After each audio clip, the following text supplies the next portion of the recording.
નમસ્કાર, જય હિન્દ અને સ્વાગત છે ઇન્સ્પાયર ગુજરાતના આ ડિજિટલ યુટ્યુબ પ્લેટફોર્મ પર. હું ધવલ મારું આપ સૌ દોસ્તોનું હાર્દિક સ્વાગત કરું છું. દોસ્તો, અત્યારે હાલના મીડિયાની અંદર એક હેશટેગ એ ટ્રેન્ડ કરી રહ્યું છે. એની સાથે કેટલીક વાયરલ જે ટેલિગ્રામની ચેટ છે એ પણ વાયરલ થઈ રહી છે. શું છે? Remove fix pay. હવે આ ફિક્સ પે શું છે? તો કે આપણે ગુજરાત સરકારની અંદર વર્ગ 3 અને વર્ગ 4 ના કર્મચારીઓને એ 5 વર્ષ સુધી એક ફિક્સ પગાર ઉપર કામ કરાવવામાં આવે છે.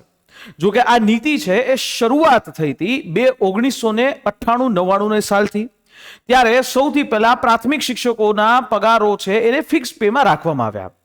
એના પછી 2003 અને 4 આવતા ગુજરાતના અલગ અલગ ડિપાર્ટમેન્ટ એની અંદર આ પ્રકારની નીતિ એ લાગુ કરવામાં આવી. જનરલી આ પ્રકારની જે નીતિ છે એનો મુખ્ય ઉદ્દેશ્ય હતો કે રાજ્યની જે તિજોરી એટલે કે લોકોના જે ટેક્સના પૈસાઓ ત્યારે ઓછા આવી રહ્યા હતા અને રાજ્યની તિજોરી ઉપર એ સરકારને બોજ પડી રહ્યો હતો. એટલે કે ફાઇનાન્શિયલી નાણાકીય રીતે બોજ એ વધી રહ્યો હતો.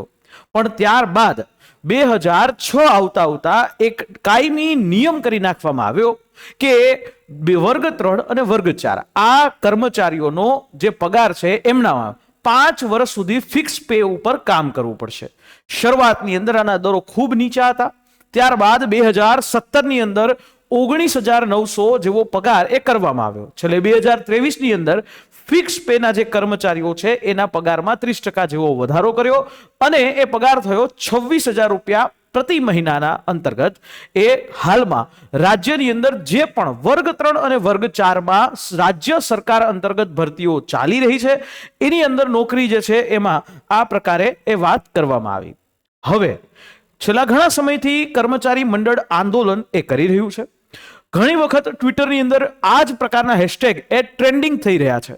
પરંતુ અહીંયા એ વાત મહત્વની છે કે જ્યારે આ પ્રકારના ટ્રેન્ડિંગ હેશટેગ થઈ રહ્યા હોય, સરકારને સવાલ કરી રહ્યા હોય, ત્યારે હંમેશા એક વસ્તુ રહી છે કે કોઈક ને કોઈક રીતે એમના અવાજોને દબાવવાની. હવે વાત એવી છે કે હાઈકોર્ટ દ્વારા પણ સ્વીકારવામાં આવ્યું છે કે કોઈ પણ વ્યક્તિને તમે 5 વર્ષ સુધી પ્રોબેશન પીરિયડ ઉપર રાખો છો તો એ એક પ્રકારે ગુલામી જેવું થયું. 5 વર્ષ. બીજા બધા રાજ્યોની અંદર કાં તો 1 વર્ષ કાં તો 2 વર્ષ. વર્ગ 1 અને વર્ગ 2 એમના પણ કર્મચારીઓ હોય તો એનો પ્રોબેશન પીરિયડ 1 વર્ષ અથવા તો 2 વર્ષ હોય છે. જ્યારે રાજ્યની અંદર વર્ગ 3 અને 4 માટે આ પ્રકારની બે ધારી નીતિ એ હંમેશા એક ભેદભાવ ભરી નીતિથી જોવામાં આવ્યું છે. પરંતુ જ્યારે કોઈ પણ ભરતીઓ જાહેર કરતી હોય ત્યારે હંમેશા એ નોટિફિકેશનમાં લખવામાં જ આવતું હોય છે કે 5 વર્ષ સુધી ફિક્સેશન. પણ સરકારી કર્મચારીઓ જ્યારે આ પ્રકારે 26,000 રૂપિયાના પગારથી જોડાય છે ત્યારે એના બાદ ઘણા વખતે આપણે જોઈએ છે કે એસીબી એન્ટી કરપ્શન બ્યુરોની અંતર્ગત લાંચ લેવાના કિસ્સાઓની અંદર એ ઘણા બધા સરકારી કર્મચારીઓ પકડાયા છે. હવે આપણે આને બે અલગ અલગ સાઇડથી જોઈએ. સૌથી પહેલા એક કર્મચારીની સાઇડથી જોઈએ તો 5 વર્ષ સુધી આ પ્રકારનો પગાર એ ન પોસાય. કારણ કે આજના સમયમાં જ્યારે મોંઘવારી જોઈએ તો એ મોંઘવારી એ એવી છે કે 26,000 રૂપિયાની અંદર ઘરનું ભાડું, 26,000 રૂપિયાની અંદર મકાનનું ભાડું સાથે એ જે ખર્ચાઓ છે દર મહિનાના એ પોસાય જ નહીં. અને એટલે ઘણા બધા એવા કર્મચારીઓ છે એ અંડર ટેબલ એટલે કે કરપ્શન છે એ કરતા હોય છે. હું અહીંયા એમ નથી કહેતો કે બધા જ કર્મચારીઓ કરતા હોય છે, પણ ઘણા બધા એવા કર્મચારીઓ જે કરતા પકડાયા છે એના માટે આ શબ્દ છે એ વાપરી રહ્યો છું.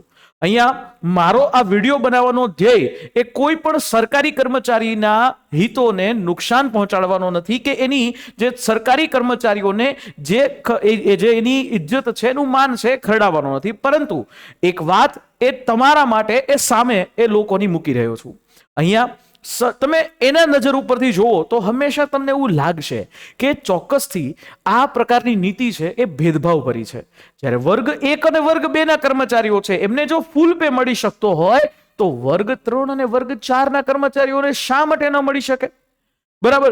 જ્યારે ગુજરાતની અંદર આ જ રીતે સરકારી કર્મચારીઓમાં જ્યારે જોઈએ તો ગુજરાતની અંદર જે વિધાનસભાની અંદર જે નેતાઓ બેસે છે એમનો પગાર દર મહિને 1.25 લાખ રૂપિયા જેટલો છે. તો ત્યારે ફિક્સ પે જે છે ગવર્મેન્ટની અંદર વર્ગ 3 અને વર્ગ 4, વર્ગ 3 અને વર્ગ 4 હંમેશા કોઈ પણ સરકારી સિસ્ટમની અંદર જાહેર વહીવટની અંદર એક પાયો છે, કારણ કે કોઈ પણ સમસ્યા કોઈ પણ કામ એ વર્ગ 3 અથવા વર્ગ 4 થી ઉપર આવે છે અને એટલે જ કહેવાય છે. પણ આ આજુબાજુના જગ્યાએ પણ નજર નાખીએ, રાજસ્થાનની અંદર 2 વર્ષનું ફિક્સેશન છે, મહારાષ્ટ્ર, ઉત્તર પ્રદેશ, બિહાર અને કેરળ આ બધા એવા જે રાજ્યો છે કે જે રાજ્યોની અંદર માત્ર 2 વર્ષનું ફિક્સેશન. જ્યારે એક સમયે જો આપણે વાત કરીએ તો આ શરૂ કરવામાં આવ્યું હતું રાજ્યનો નાણાકીય બોજ ઘટાડવા માટે, પરંતુ આજે તમે જુઓ તો પરિસ્થિતિ કંઈક અલગ છે. રાજ્ય સરકાર અલગ અલગ પ્રકારના ખર્ચાઓ એમાં જો કંટ્રોલ કરી શકે અને જો એ કંટ્રોલ કરે, જે બિનજરૂરી ખર્ચાઓ છે, ઘણા કૌભાંડો જો રોકી શકે, તો ચોક્કસથી આ વર્ગ 3 અને આ વર્ગ 4 ના કર્મચારીઓને તમે ફિક્સ પેમાંથી ફૂલ પે ચોક્કસથી આપી શકો. પરંતુ એના માટે એક ઈચ્છા શક્તિ પણ જોઈએ અને એ મજબૂત ઈચ્છા શક્તિ એ ચોક્કસથી એ જોઈએ. વારંવાર કર્મચારીઓ છે આ પ્રકારની રજૂઆતો કરતા હોય છે અને જો વાત કરીએ આપણે બીજા બધા રાજ્યોની સાપેક્ષે, તો એમાં એમને જે પગાર મળતો હોય એ ગ્રેડ પે પણ અલગ અલગ છે. ગુજરાતની અંદર 1800 નો ગ્રેડ પે મળે છે, જ્યારે બીજા બધાની અંદર 4200 ને 4600 નો ગ્રેડ પે મળે છે. જ્યારે આપણે સમગ્ર દેશની અંદર ગુજરાત મોડલ, ગુજરાતનું ગવર્નન્સ, ગુડ ગવર્નન્સ આની વાતો કરતા હોઈએ અને આપણા જ રાજ્યના સરકારી કર્મચારીઓને જો આટલો જ પગાર મળતો હોય તો એ બેધારી નીતિ છે. અને એટલે જ સિક્કાની આ બીજી બાજુ છે કે રાજ્યની અંદર ઘણા એવા બનાવો બની રહ્યા છે અને એ એન્ટી કરપ્શન બ્યુરોના એ ટ્રેપમાં પણ આવી રહ્યા છે. તો એ ખાસ સરકારે પણ આ બાબત ઉપર વિચારવું જોઈએ. આ 5 વર્ષની પગારની જે વાત છે, રાજ્ય સરકારમાં 5 વર્ષ, મહાનગરપાલિકામાં 3 વર્ષ અને અન્ય રાજ્યોમાં કાં તો 1 વર્ષ હોય છે અથવા તો સીધો નિયમિત કરે છે. જો વાત કરીએ કેન્દ્ર સરકારની, તો કેન્દ્ર સરકારમાં પણ ફિક્સેશન છે જ નહીં. તો જો કેન્દ્ર સરકારમાં જો બીજેપી ગવર્મેન્ટ હોય, કેન્દ્ર સરકારની અંદર ભાજપ ગવર્મેન્ટ હોય, તો ગુજરાતમાં પણ અહીંયાથી જ એ ગવર્મેન્ટની શરૂઆત થઈ છે. તો ગુજરાતમાં આ પ્રકારની બેધારી નીતિ કેમ? સરકારે પણ આ વાતનો ચોક્કસથી જવાબ એ આપવો જોઈએ. પરંતુ ખેર આગળ વધીએ તો જોઈએ તો છેલ્લા 1 વર્ષમાં એ 65% જેટલી મોંઘવારી વધી છે.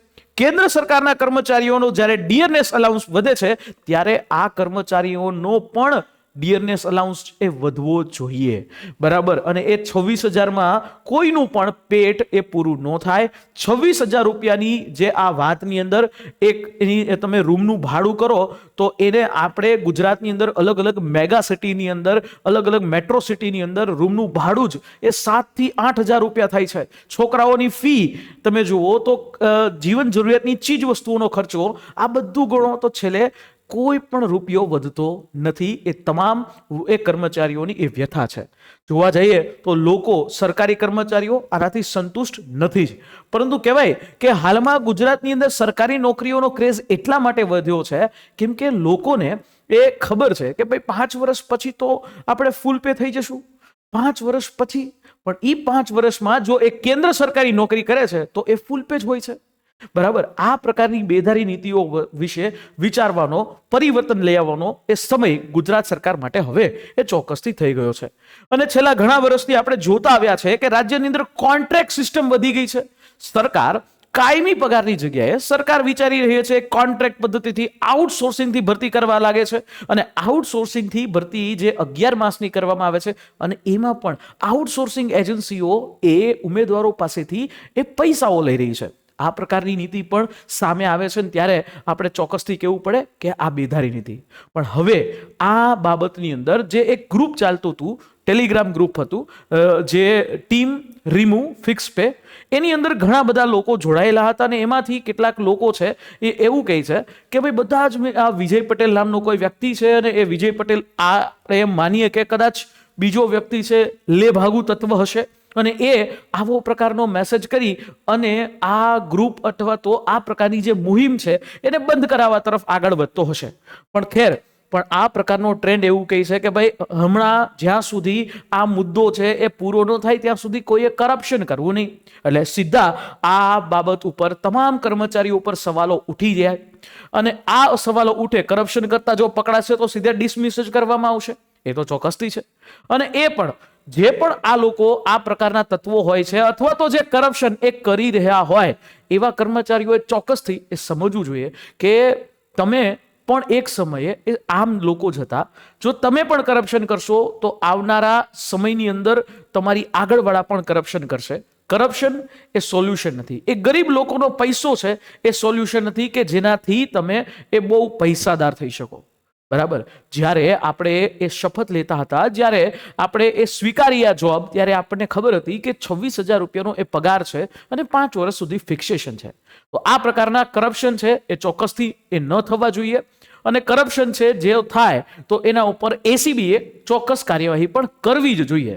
તો છેવટે આ વાતનો આખો અંત એ છે કે જ્યારે રીમૂવ ફિક્સ પે એ થશે ત્યારે આવો ટ્રેન્ડ આવશે અને હંમેશા એ ટ્રેન્ડની અંદર બે ડિવાઈડ થશે, ડિવાઈડ અને રૂલ થશે. કદાચ એવું આપણે કહીએ કે ભાઈ કેટલાક લેભાગુ તત્વો છે, આ લડત છે એને અટકાવવા માટે, એને લડતને દૂર કરવા માટે આ પ્રકારથી એ કામ કરતા હશે. પણ ખેર, ચોક્કસથી સરકારે આ બાબત ઉપર વિચારવું જોઈએ કે જ્યારે બીજા રાજ્યોની અંદર આ પ્રકારની નીતિ નથી તો આપણા મોડેલ સ્ટેટ કે જેને આપણે આખા દેશમાં પ્રેઝન્ટ કરીએ છીએ, આ સ્ટેટમાં શું કામ? હવે એ વિચારવાનો સમય ચોક્કસથી થઈ ગયો છે. તમારું શું કહેવું છે આ પોઈન્ટ બાબતે, આ રિમૂવ ફિક્સ પે બાબતે? ચોક્કસથી એ નીચે કોમેન્ટ બોક્સમાં જરૂરથી કહેજો. અને શું ગુજરાતમાં કરપ્શન થાય છે? જવાબ ચોક્કસથી કહેજો. ભણીએ નેક્સ્ટ અવાજ કોઈ સેશનની સાથે. પણ હા, જો તમે ટ્વિટર એટલે કે એક્સ પ્લેટફોર્મ પર છો તો મારી સાથે જોડાઈ શકો છો આ ધવલ મારું જે 8 નામનું હેશટેગ ટ્વિટર હેન્ડલની સાથે, જેની લિંક પણ નીચે ડિસ્ક્રિપ્શન બોક્સમાં છે. વિડીયો ગમે તો લાઈક કરશો અને સબસ્ક્રાઇબ કરવાનું ભૂલશો નહીં. મળીએ નેક્સ્ટ સેશનમાં. જય હિન્દ.